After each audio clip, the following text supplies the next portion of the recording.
यहाँ एमपी के नगरीय निकाय चुनाव में एक बार फिर से माई का लाल की गूंज सुनाई देने लगी है, जिसके हुंकार भरने का काम सपाक्स संगठन कर रहा है और उसने अनारक्षित वार्ड में सामान्य वर्ग के प्रत्याशी को ही चुनाव लड़ाने की मांग की है। संगठन ने उज्जैन में भाजपा और कांग्रेस दोनों ही दलों के कार्यालय पर जाकर ज्ञापन सौंपकर अपनी मांग को फिर से दोहराया। देखिए इसी पर यह खास रिपोर्ट। नगरीय निकाय और त्रिस्तरीय पंचायत चुनाव में भाजपा और कांग्रेस दोनों ही दल एक दूसरे के साथ प्रतिस्पर्धा में हैं। मंगलवार को इन दोनों ही दलों की कार्यप्रणाली के खिलाफ एक तीसरा मोर्चा भी मैदान में आ चुका है। सवर्ण समाज के प्रतिनिधि मंडल ने मंगलवार को कांग्रेस भाजपा दोनों ही दलों के पदाधिकारियों को आगाह किया कि स्थानीय चुनाव में अनारक्षित सीटों पर कहीं भी आरक्षित वर्ग के लोगों को उम्मीदवार नहीं बनाएं। ऐसा हुआ तो सवर्ण समाज उसे चुनाव हरवा देगा, जिसको लेकर सपाक्स संगठन के पदाधिकारी अनिल सिंह चंदेल ने बताया कि राजनीतिक पार्टियां द्वारा सामान्य वर्ग के साथ भेदभाव करते हुए अनारक्षित वार्ड में भी आरक्षित वर्ग के उम्मीदवार को चुनाव लड़ाने की कवायदें की जा रही है।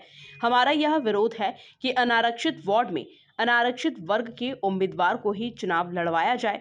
यदि ऐसा नहीं होता है तो हमारे द्वारा राजनीतिक पार्टियों का विरोध किया जाएगा। स्वर्ण समाज के साथ वर्षों से विभिन्न राजनीतिक पार्टियां भेद कर रही हैं, उनको हर तरह से धकेल रही हैं पीछे।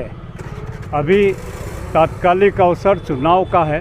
नगर निगम, नगर पंचायत, ग्रामीण क्षेत्रों में चुनाव होने जा रहे हैं। इसमें माननीय सर्वोच्च न्यायालय ने भी ये आदेश दिया है कि आरक्षण सिर्फ 50% सीटों से ज़्यादा का नहीं होना चाहिए। लेकिन उसके बावजूद 50% जो स्वर्ण के लिए बची हुई सीटें हैं, अनारक्षित सीटें जिन्हें कहा जाता है, उन पर भी विभिन्न राजनीतिक पार्टियां पिछड़े वर्ग SC ST को टिकट देने जा रही हैं, ऐसा हमें अवगत कराया गया है। तो हम इस बात का घोर विरोध करते हैं। अनारक्षित सीटें स्वर्ण समाज के लिए आरक्षित हैं, उन सीटों पर स्वर्ण समाज के लोगों को ही उम्मीदवार उतारा जाए, अन्यथा सारा स्वर्ण समाज मिलकर, आज आपने देखा होगा यहाँ स्वर्ण समाज के सभी जातियों के लोग उपस्थित थे।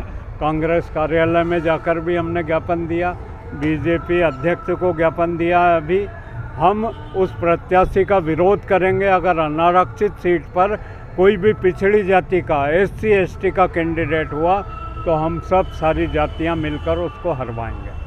सपाक्स संगठन के इस कदम से भाजपा और कांग्रेस भी फूंक फूंक कर कदम रख रही है, क्योंकि चाहे सपाक्स संगठन के कार्यकर्ता प्रदेश में कम हो, लेकिन उनकी आवाज तो सभी के कानों तक जा रही है, जिसका परिणाम कुछ भी हो सकता है।